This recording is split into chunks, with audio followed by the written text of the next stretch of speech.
Welcome to week 1 of our capsule closet education series. Today we're going to be talking about 5 things you can do to avoid impulse shopping this spring and summer. Pieces without purpose. This is a huge mistake mamas make when shopping for their littles. I know that I did this myself with my littles. Go to the mall, you see something cute, and you want to purchase it. But do you ever stop to ask yourself, what place does this have in my little's closet? Because you think, oh, I don't really do this that often, but at the end of the season, you end up having 5 or 10 pieces that really had no place in their closet, and they really weren't practical for their everyday life. Department store garments. We have all been there. This is a mistake we all make. You go to the mall, you go to a big box store, you see the rack of, 10 items for $10 or 10 under 10, and you stop, and you know you shouldn't, but you stop and you start browsing, and pretty soon you have about 5 to 15 $4 items in your cart. It adds up to like $50 to $70, and maybe you came home with a lot of garments, a lot of clothing for your littles, we've been victims of this too. You wash them up, you maybe get one more use out of them, and pretty soon they just look like a stretched out box. This type of shopping isn't just bad for your wallet, it's also bad for the environment. So what we can do to avoid that is just keep walking, just keep on walking by, because at the end of the day, it is just a waste. Impulse purchases can't be passed down from little to little, and they most definitely can't be an heirloom piece that maybe one day your children pass on to their children. Patterns specific to a season. Now, we all fall in love with the bright, vibrant patterns of spring and summer. We all kind of get sucked into the Instagram news feed, fruit bowls and watermelon, and we kind of want to incorporate this into our wardrobe, especially our littles, because it's just so fun and so carefree.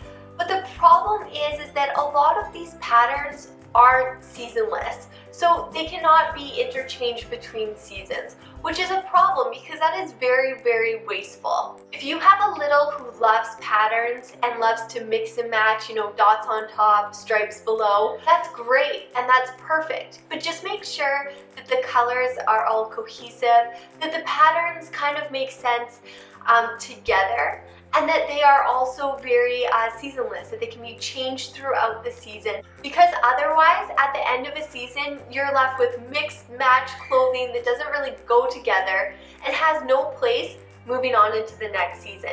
Once again, not only does that damage the environment, that really damages your wallet. There is no point in repurchasing all of these clothes that could have taken you throughout fall and winter as well. Synthetic garments. We could talk to you guys forever about the effects on the environment. It was just Earth Day, so we did a whole spiel on, organic cotton versus regular cotton, the pesticides and insecticides that are involved in that. Also, if you invest in timeless pieces, that's wonderful. But if these designs aren't used with fabrics that are going to stand the test of time, then it really is pointless.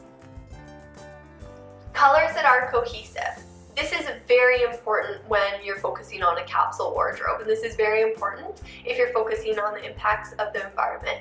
Because if you don't have colors that go together, you're going to need more and more pieces for your little's closet, or you're going to have pieces that are sitting there and not being used because they don't have a place. Capsule closets don't have to be boring. We like to accessorize with bright, beautiful colors, but if your little loves to have that bright fluorescent wardrobe, and you do too, that's wonderful. Just make sure that everything is bright fluorescent. Don't go for an olive green shirt in the fall. Try to keep it all cohesive. So we obviously tend to stick to more natural colors, very earthy.